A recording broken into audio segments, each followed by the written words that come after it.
네, 안녕하십니까. 오늘은 6월 16일 화요일 아침 말씀 묵상 사무엘하 13장 30절에서 39절입니다.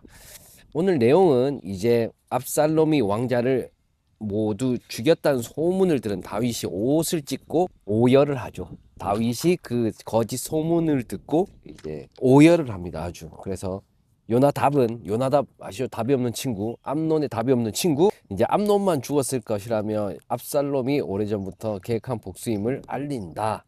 그래서 뭐 왕자들이 오고 압살롬은 또 도망가고 뭐 또 다윗은 그 압살롬을 또 그리워하고 뭐 그런 내용의 그 비극의 어떤 사건을 조금 이야기하는데, 오늘은 말씀 묵상 해보도록 하겠습니다. 혼란한 시기가 왔을 때 종종 저는 제 자신을 붙잡곤 합니다. 혼란한 시기, 어려운 시기, 문제가 생긴 시기에 저는 제 자신을 좀 의지해서 그것을 해결하고 합니다. 그리고 가끔씩은 주위 것들을 붙잡기도 하고요. 매번 상황은 극복되고 해결이 됩니다. 사실은 저는 문제 해결형이거든요. INTJ입니다. 그런데 이상한 겁니다.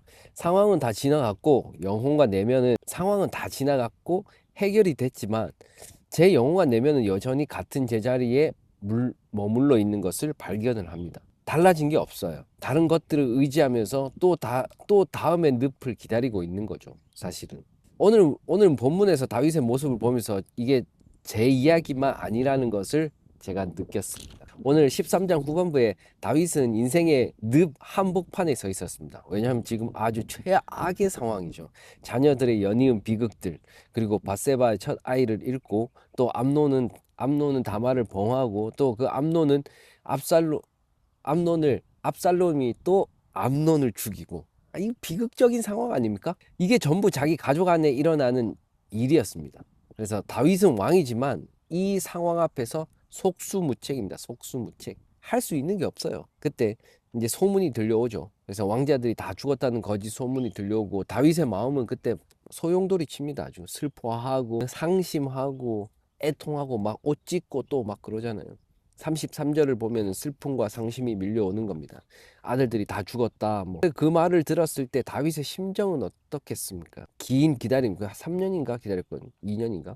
그 긴 기다림 속에서 어떤 것이라도 붙잡고 싶은 심정이었을 겁니다. 그의 내면에. 그런데 소문은 소문일 뿐이고, 소문으로는 문제가 해결되지가 않습니다. 진실도 주지 못하고요. 위로도 주지 못합니다. 그냥 들려오는 그 바램과 기대는. 그 다음에는 요나답, 이 답이 없는 친구가 또 등장하죠. 그 암몬의 그 술수. 요나답이 다윗에게 다가와 조언과 위로를 합니다. 그런데 여기에서 한 가지 생각해 볼 게 있습니다. 암논에게 계략을 준 입이 이제는 다윗에게 위로를 한다고요? 이거 말이 됩니까? 말이 돼? 다말이 범해진 그 사건의 출발점에 요나답이 있었어요. 요나답이 답을 좀 줬죠. 계략을 줬죠.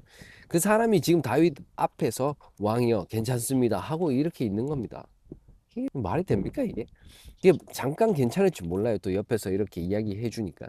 하지만 근본적인 해결은 하지 못합니다.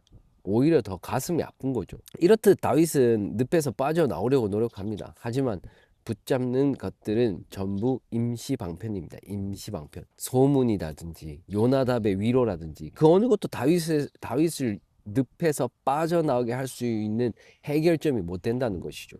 늪에서 빠져나오려고 하면은 옆에 것을 막 붙잡는 게 아니라 거기에서 나올 수 있는 튼튼한 것을 잡아야 된다고요.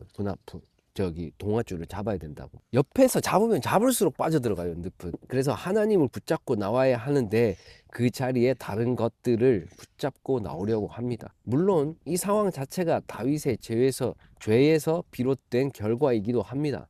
하지만 하나님은 죄의 결과 속에서도 그 고통을 견딜 수 있는 힘을 주시는 분 아닙니까? 그러니까 결과를 주셔도 그 고통을 이길 수 있게, 그리고 그것을 견딜 수 있게 또 그 가운데서도 은혜를 주시지 않습니까? 거기서 제 생각입니다. 나단 선지자를 통해 죄를 증명하게 하셨던 하나님이 그 이후의 고통에서는 손을 그냥 놓았을까요? 아닙니다. 절대 아닙니다. 다윗이 손을 놓은 겁니다. 다윗이 손을 놓아버렸어요. 금식하다가 아이를 안 살려주니까 바로 손절. 저도 돌아봅니다. 제 인생의 늪에 빠졌을 때 저는 어떻게 나왔냐 집중했습니다. 방법을 찾고 상황을 해결하고 버텨내고 매번 그렇게 빠져나왔습니다. 그런데 빠져나와서 돌아보면은 내가 뭘 붙잡고 나왔는지 한 번도 생각하지 않았었거든요. 그래서 다윗을 보면서 제 모습을 보입니다.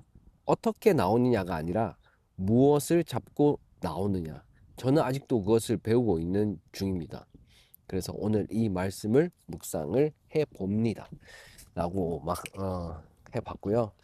다윗의 삶은 참 참혹합니다. 지금 거기에 제일 중요한 것은 그 다윗 스스로의 정체성과 주체성이 잃어버린 결과라고 말씀을 저는 묵상을 했고요. 사실은 뭐 죄의 결과기도 하지만 그 죄를 극복하고 그 죄에 이겨낸 후에도 살아가야 되는데 그것에 살아가지 못하고 머물러 있는 삶의 그 근본적인 문제는 하나님을 붙잡지 않는, 그러니까 자기의 정체성을 잃어버린 후로 하나님을 붙잡지 않고 스스로를 잡고 있는 그런 모습을 발견하게 됩니다. 어쨌든 그래서 우리의 삶은 항상 힘듭니다. 고통입니다. 고통의 연속입니다.